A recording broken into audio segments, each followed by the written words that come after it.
Before we begin, thank you very much to TJOmega of 2099 for joining the Patreon campaign. You have no idea how much I want to make a shirt now that is just like my logo, except it's done the way like Spider-Man 2099's like skull spider thing is done. Something tells me that would be like super cool and be another thing I put in the merch shop that nobody buys. But you know what? I think it would be fun. I kind of wanted that. I kind of want that now. But thank you very much for the support. I do push the Patreon a lot because it does, you know, directly put money into my pocket, like full disclosure. But if you want to help me without spending a dime, there is always hitting the like button. That helps a lot. Sharing the videos that you like on your socials or with your friends. Or, you know what? Hitting subscribe helps a lot too. And I'm doing a huge giveaway when I hit 50,000 subscribers. So if you haven't hit it, hit it. Like, it does me a world of good, and I thank you for doing it. So, I mentioned a bit ago that we are going to look at the Revenge of the Fallen Scout class toy line because I genuinely find it to be one of the more fascinating runs of Transformers we have ever gotten, because it was coming at a time when Transformers was making ludicrous amounts of money. So much money that, keep in mind, before this we had, you know, Cybertron Classic, like, we had toy lines that did okay, but they were pretty much just ran the way normal toy lines run. Nothing Hasbro had ever pushed did what Transformers did in the mid to late 2000s. So they just wanted to go hard, you know?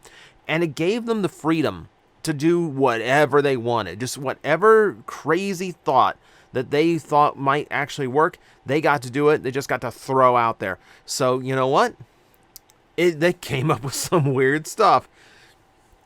So we're going to take a look at the Scouts. And for the sake of just being more inclusive here, we're going to throw in the line from Hunt for the Decepticons, because it came directly after, still had the Scout class, and still had something of the same design ideals going on. So let's take a look back at a time that we all wish Hasbro would go to, which is the time where they're more experimental and had a little bit more guts. We're going to start small with Knockout, because Knockout is just, you know, your standard kind of, you know, like high-speed motorcycle. A really cool-looking one at that. You know, I would say that he looks, you know, a lot better than some Transformers that attempt similar vehicle modes today at this size. I remember the really cool thing here was that the kibble could be removed and put onto his wing, onto like his kibble on the back to make it's like really cool wing look. I used to have this figure. I reviewed it right after the toy line dropped, and I kind of wish I still had it. I don't know if and to be honest, I don't know if I do still have it or not. I don't know what happened to it. Either way though, I thought this was a really cool looking figure. Anytime you put two-tone green on black, I'm going to be interested. That is my aesthetic weakness. So that was already cool. So, but like I said, this is nothing too unexpected. You know, makes sense for the size, makes sense for the era. That's all fine. And then there's Dune Runner, who's also just kind of standard. You know, he's military aesthetic, guns on top, armor plating, etc. The only thing that's a little bit odd is the fact that Dune buggies are very rare vehicles to have. So much so that this mold got repainted into both Beachcomber and Sandstorm because they weren't going to let a Dune buggy get by without throwing some G1 homages on top of it. So that was fun. That was fine. But as a vehicle, the only thing weird about him is that he's at Scout class. Keep in mind, this is back when they were trying to put some kind of uniform scale to a lot of the robot modes. So you always, even the like characters that had to be huge were all leader class, and then like Optimus and Megatron had Voyager class options to go along with toys and characters that are similar size there, like Ratchet and Ironhide. You know, and then like Bumblebee and all your standard sizes were in the deluxe range. So the Scout class is just one of those that at the time, it was just doing whatever it wanted, and who cared about scale? We're just having fun doing the toys we want to do. Scattershot kind of falls into the same line because he is a pickup truck in a line that establishes the pickup trucks are Voyager scale. But we have more pressing matters to worry about here. Why does a pickup truck need these massive cannons mounted on its roof? I understand the snowplow You know, okay, so this could just be a plow. This could just be, you know, just like, you know, your street cleaner truck.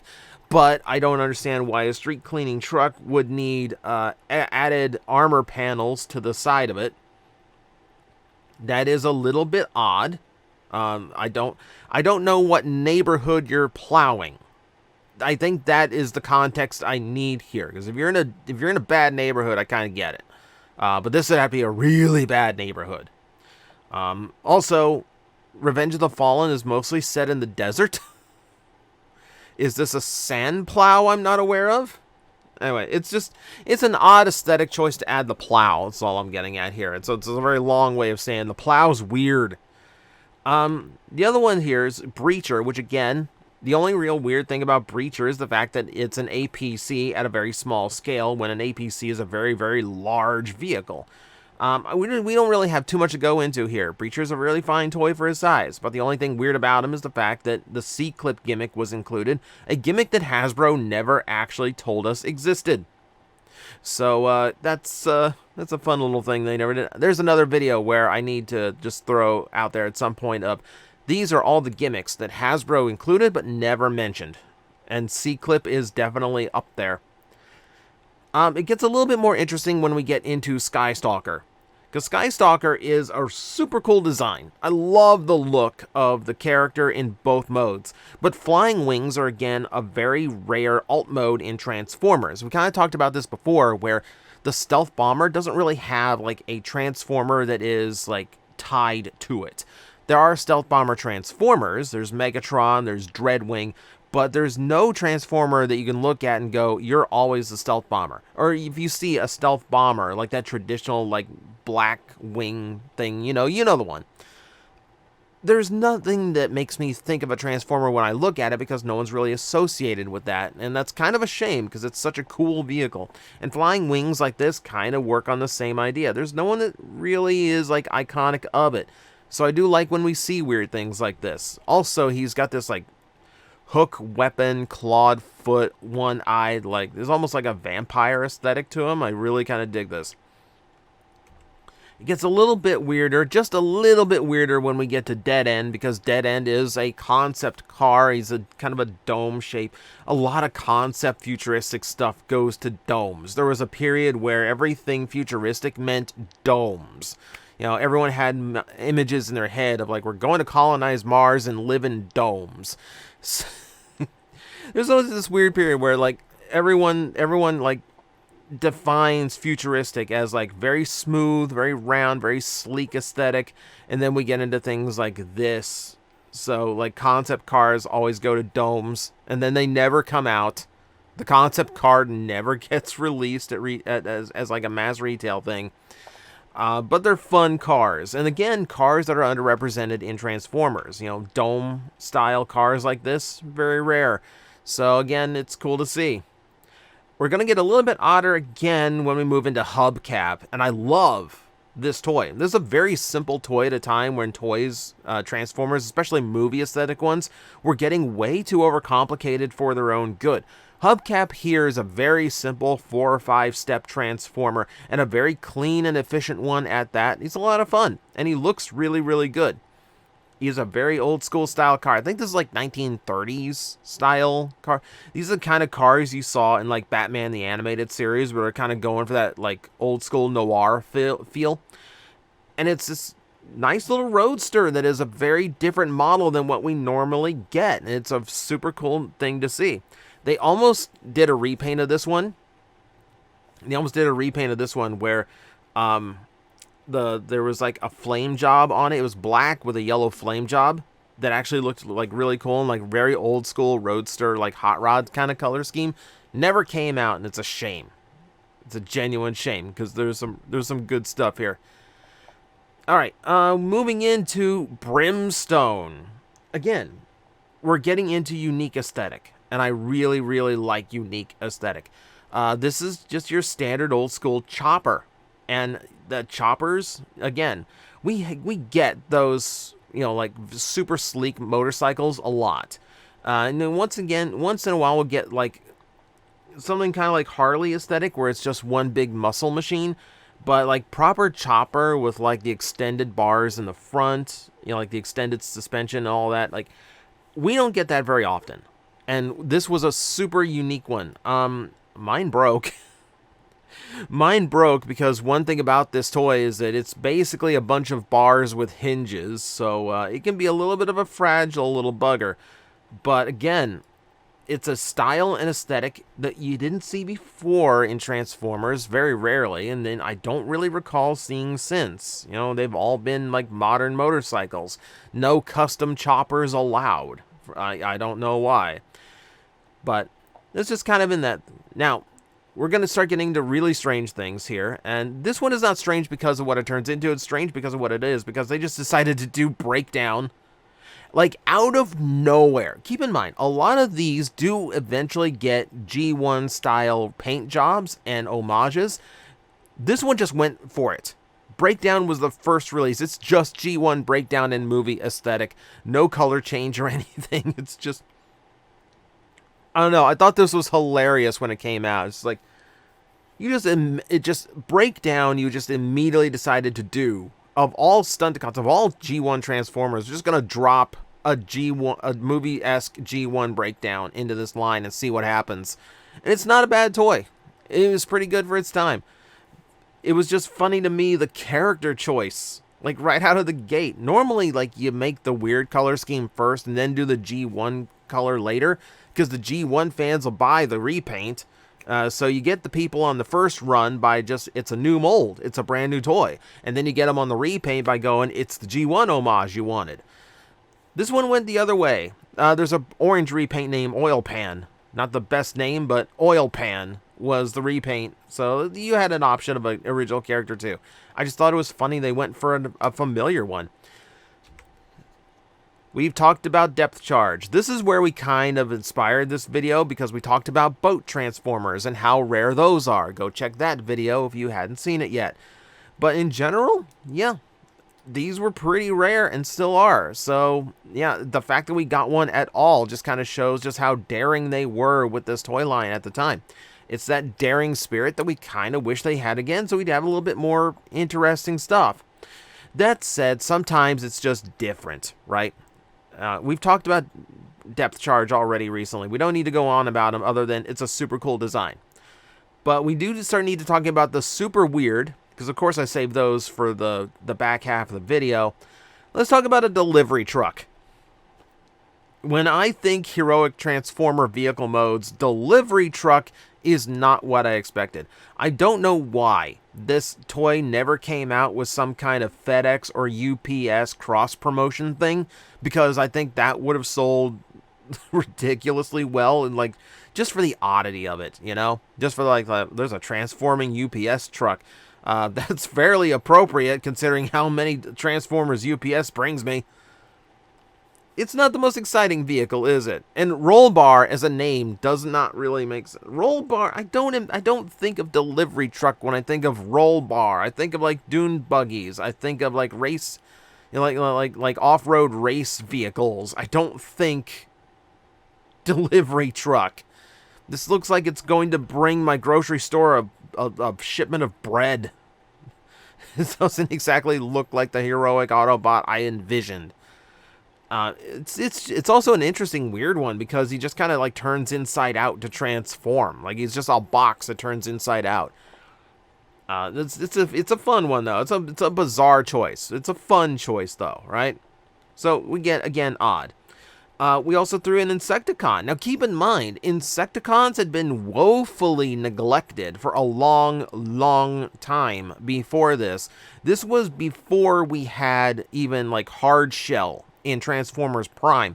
So the fact that an Insecticon was being made at all was kind of shocking, especially considering this is basically just the bug that Sam rips in half during like the third act of Revenge of the Fallen. So to make a toy on that is not surprising because they literally made toys based on anything that appeared in the movie for longer than 20 seconds. But the idea that we even got an insect toy so long after I don't think, I'm trying to think really hard because this is the kind of thing where I try to think about these things and then Someone will inevitably correct me in the comment section. I don't think before this we had a bug transformer in Transformers, at least as a new mold, since Beast Machines. I think they went that long without doing any kind of bug. I could be wrong about that. I could be wrong. I'm trying really hard to think, but I could be wrong about that.